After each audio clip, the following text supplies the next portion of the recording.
Still does.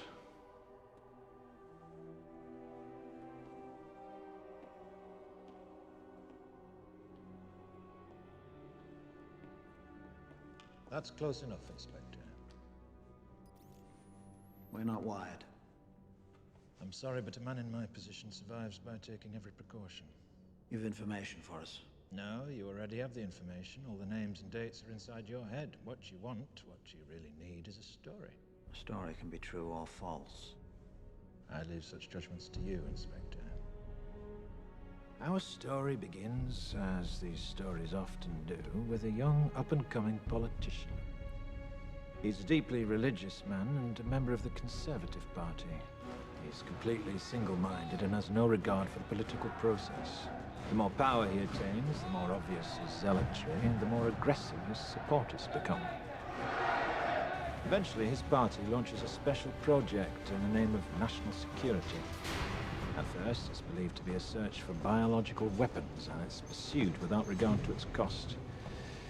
However, the true goal of this project is power, complete and total hegemonic domination.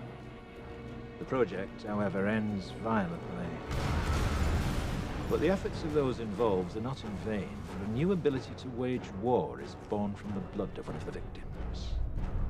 Imagine a virus, the most terrifying virus you can, and then imagine that you, and you alone, have the cure. But if your ultimate goal is power, how best to use such a weapon? It's at this point in our story that along comes a spider.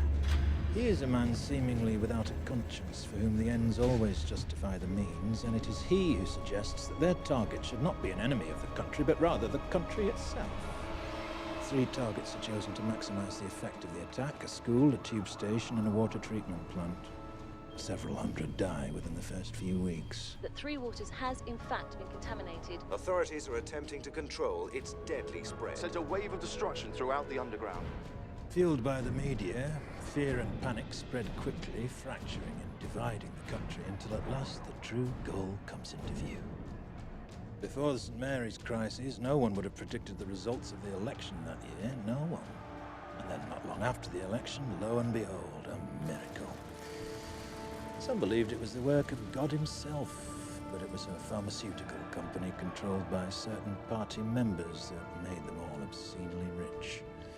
A year later, several extremists are tried, found guilty and executed, while a memorial is built to canonize their victims. But the end result, the true genius of the plan, was the fear. Fear became the ultimate tool of this government, and through it, our politician was ultimately appointed to the newly created position of High Chancellor. The rest, as they say, is history.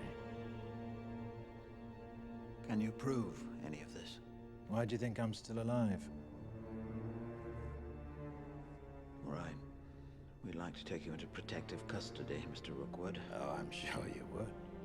But if you want that recording, you'll do what I tell you to do. You put Creedy under 24-hour surveillance. When I feel safe that he can't pick his nose without you knowing, I'll contact you again. Till then, cheerio. Rookwood. Why didn't you come forward before? What were you waiting for? Well, for you, Inspector. I needed you.